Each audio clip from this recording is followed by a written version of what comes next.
Hello boys and girls, ಎಲ್ಲರಿಗೂ ನಮಸ್ಕಾರ. ಇವತ್ತಿನ ವಿಡಿಯೋ ಬಂದು ನೋಡಿದ್ರಲ್ಲ, ಈ ದೆಹಲಿಯಲ್ಲಿ ಎಂಥ ಪ್ರತಿಭಟನೆಗಳು ನಡೀತಿದ್ದಾವೆ ಮತ್ತು ಯಾಕೆ ನಡೀತಿದೆ ಮತ್ತು ಯಾಕೆ ಈ ಥರ ಎಲ್ಲ ಆಗ್ತಿದೆ, ಈ CJP ಪಕ್ಷ ಯಾರು, ಮತ್ತು ಏನೇನಾಗ್ತಿದೆ ಅಂತ ಈ ವಿಡಿಯೋದಲ್ಲಿ ತಿಳ್ಕೊಳ್ಳೋಣ.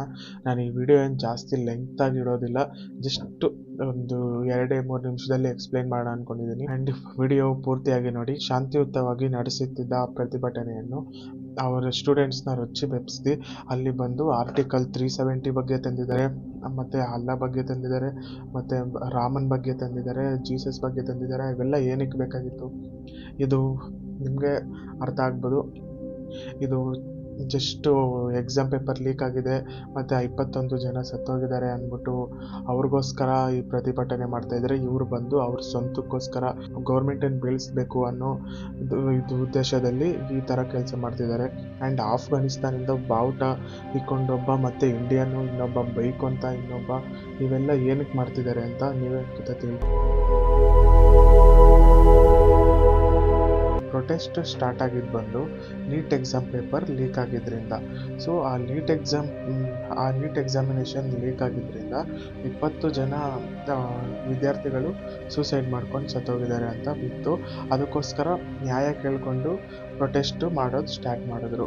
ಸೊ ಇಲ್ಲಿ ಮ್ಯಾಟ್ ಇರೋದು ನೀಟ್ ಬಗ್ಗೆ, ಆದರೆ ಇಲ್ಲಿ CJP ಪಕ್ಷ ಮತ್ತು ವಿರೋಧ ಪಕ್ಷಗಳೇನಿರ್ತವೆ ಅವರೆಲ್ಲ ರಾಮನ್ ಬಗ್ಗೆ ತಂದರು, ಅಲ್ಲ ಬಗ್ಗೆ ತಂದರು, ಮತ್ತು ಆರ್ಟಿಕಲ್ 70 ಬಗ್ಗೆ ತಂದರು. ಇವೆಲ್ಲ ಏನು ಬೇಕಾಗಿಲ್ಲ. ಏನಕ್ಕೆ ತಂದರು ಅಂತ ಆ್ಯಂಡ್ ನಿಮ್ಗೆ ಇವಾಗ ಒಂದು ವಿಡಿಯೋ ತೋರಿಸ್ತೀನಿ, ಅದು ನೋಡ್ಕೊಂಬನ್ನಿ. ಈ ನನ್ನ ಮಗ ಇಂಡಿಯಾ ಬಗ್ಗೆ ಆಗಲಿ, ಇಂಡಿಯಾ ಆರ್ಮಿ ಬಗ್ಗೆ ಆಗಲಿ ಎಷ್ಟು ಕೆಟ್ಟದಾಗಿ ಮಾತಾಡ್ತಿದ್ದಾರೆ ಅಂದರೆ ಜಸ್ಟ್ ಈ ವಿಡಿಯೋ ನೋಡ್ಕೊಬನ್ನಿ.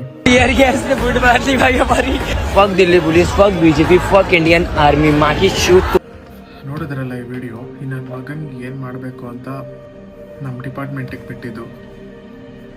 ಮಾತೇ ಬರ್ತಾ ಇಲ್ಲ ನನ್ನ ಮಗನ ಮಾತಾಡಿದ್ದಕ್ಕೆ, ರಕ್ತ ಕುದೀತಾ ಇದೆ.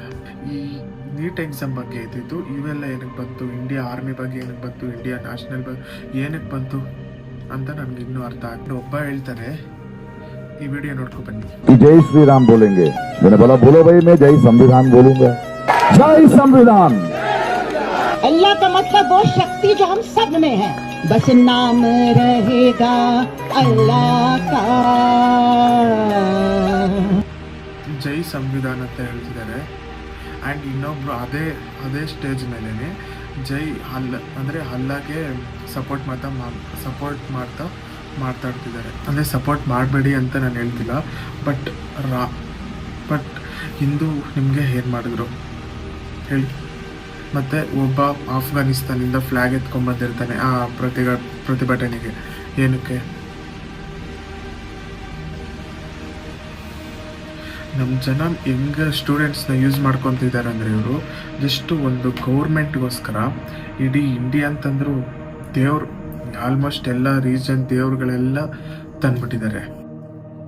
ಆ್ಯಂಡ್ ತೆಲುಗಲ್ಲಿ ನಮ್ಮ ಪವನ್ ಕಲ್ಯಾಣ್ ಅವರು ಒಂದು ವಿಡಿಯೋ ನಾನು ನೋಡಿದೆ, జస్ట్ ఆ వీడియో నోడుకో బన్నీ. ఎనీ యాంటీ ఇండియన్ రెటారిక్, భారతదేశాన్ని విచ్ఛిన్నం చేసే ఎలాంటి రెటారిక్ అయినా సరే మీరు ఖండించాలి. మీకు మోదీ గారి మీద కోపం ఉంటే ఆయన తిట్టండి, బీజేపీ మీద కోపం ఉంటే ఆయన తిట్టండి, జనసేన మీద తిట్టుంటే కోపం తిట్టండి. కానీ దీంట్లో దేశాన్ని బలహీనపరిచే ఒక్కళ్ళు మాట్లాడినా మీరు ఖండించాలి. ముక్త ఖండంతో ఎదురు దాడి చేయాల్సిందే. There is no escape to it. ఎందుకంటే భారతదేశపు సమగ్రతని భంగం కలిగించే ఒక్కళ్ళు మాట్లాడినా, ఒక గొంతు మాట్లాడినా 1,00,000 గొంతులు లేవాలి పైకి. BJP ಬಗ್ಗೆ ಮೋದಿ ಅಂದರೆ ನಿಮ್ಗೆ ಆಗಲ್ವಾ? ಮೋದಿನ ಬೇರಿ. BJP ಬಗ್ಗೆ ನಿಮ್ಗೆ ಆಗಲ್ವಾ? BJಪಿನ ಬೇರಿ. ಸೊ ಇದ್ರ ಸೆಂಟ್ರಲ್ಲಿ ಇಂಡಿಯಾನ ಯಾಕೆ ತಗೊಂಬರ್ತಿದ್ದೀರಾ? ಇಂಡಿಯಾ ಬಗ್ಗೆ ಮಾತಾಡ್ತಾರೆ, ನಾವು ಹೋರಾಟ ಮಾಡಲೇಬೇಕು ಅಂತ ಸಕ್ಕತ್ತಾಗಿ ಹೇಳಿದಾರುಗಳು. ಮತ್ತೆ ಓಕೆ ಗೈಸ್, ಮತ್ತೆ ಮುಂದಿನ ವಿಡಿಯೋದಲ್ಲಿ ಸಿಗೋಣ. ಅಲ್ಲಿವರೆಗೂ ಎಲ್ಲರಿಗೂ ಬಾಯ್ ಬಾಯ್, ಟೇಕ್ ಕೇರ್.